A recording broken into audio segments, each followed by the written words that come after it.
Media ব্যক্তিদের একটা দুঃখ হলো তাদেরকে সাংবাদিকরা নানানভাবে নোংরাভাবে তুলে ধরে। সংসারের অশান্তি, নানান ধরনের ক্লেম করে, যেটাতে সাংবাদিকের এই কাজে বা জনগণের যে ভিডিও, ইউটিউবে, নেটে সেটার কারণে যে বিপদে পড়ে, তারা সবসময় এটার সমালোচনা করে, করাই উচিত। কিন্তু আরেকটা বিষয় কিন্তু গুরুত্বপূর্ণ যে সাধারণ মানুষরা তাদেরকে ১,০০০ গুণ বেশি দামি করে ভাবে। তার মানে সাধারণ জনগণ তাদেরকে যত বেশি মানে ভাবে, তার মানে হলো তারা সাধারণ মানুষ মনে করে না।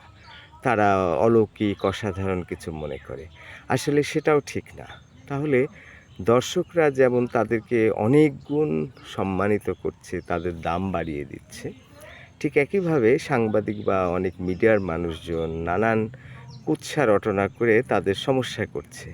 আসলে একটা পেলে আরেকটা হারাতে হয়। একটা নদীর কূল ভাঙলে অপর কূল আবার গড়ে, এরকম। তবে বেশি ভালো হয় যে আমরাও তাদেরকে সঠিক জায়গায় দেখব। তাদের নোংরামিটা আমরা অপপ্রচার করব না। বিষয়টা নিয়ে ভাববো, এটাও যেমন দরকার। আবার আমাদেরও বোঝা দরকার যে একজন নায়ক বা নায়িকা বা অভিনেতা বা নেত্রী তারা মহামানব কিছু না। তার মানে আমরা একদিকে যেমন বাড়িয়ে দিচ্ছি, আকাশে তুলে দিচ্ছি, আবার আরেকদিকে এমনিতেই মাটিতে ফেলে দিচ্ছি।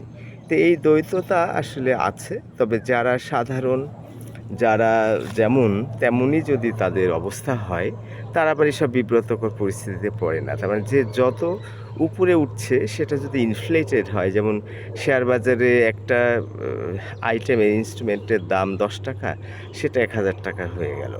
আবার দেখা যায় একসময় ওইটা ১,০০০ থেকে নেমে আবার ৳১০ চলে আসলো। তার মানে একটা জিনিস যখন ইনফ্লেটেড হয়ে অনেক গুণ বেড়ে যাচ্ছে, এটাও যেমন ঠিক, আবার সেই জিনিসটা আবার নিচে পড়ে যাচ্ছে। তো তাদের মেনে নিতে হবে, আমাদের সচেতন হতে হবে, আমরা যেন তাদের নোংরাভাবে তুলে না ধরি, তাদের সঠিক মূল্যায়ন করি, আবার তাদেরকে আকাশেও যেন না তুলি। আবার তাদেরও বলা উচিত যে আমাদেরকে দর্শকরা আকাশে তুলে দেয়, আমরা অত আকাশের মানুষ না। আবার তারা অনেক ছুঁড়েও ফেলে দেয়। ধন্যবাদ।